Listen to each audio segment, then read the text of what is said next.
కార్తీక్ అందరితో నినాదం చేసేసరికి అక్కడికి దశరథ వచ్చి, "మా వల్ల తప్పే జరిగింది. మమ్మల్ని క్షమించండి" అనేది అంటూ ఉంటాడు. "మీ వల్ల తప్పు జరగడం కాదు మామయ్య.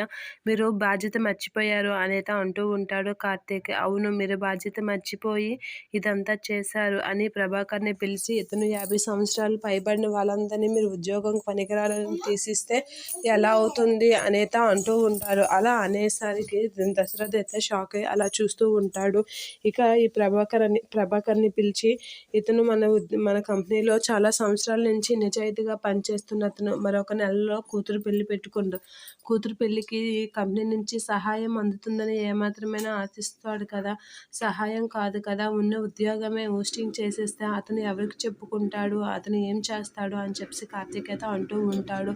ఇలాగా కూతుర్ల పెళ్ళిళ్ళని, చదువులని చాలా బాధ్యతలు ఉన్నాయి. ఇతనికి ఆళ్ళ అమ్మకి డయాలసిస్ చేయాలి ప్రతి నెల. ఆ కూతురికి పెళ్లి చేయాలి. ఇతను ఈఎంఐ కట్టాలని చెప్పి కార్తీక్ అయితే అందరి గురించి దశరథకి చెప్తూ ఉంటాడు. దీప అక్కడే ఉండి అదంతా వింటూ ఉంటుంది. జ్యోత్స్న అయితే చాలా టెన్షన్ పడుతూ ఉంటుంది కార్తీక్ చేసిన పనికి. ఇక కార్తీక్ అయితే వాళ్ళ మామయ్యకి అన్నీ ఎక్స్‌ప్లెయిన్ చేస్తూ ఉంటాడు.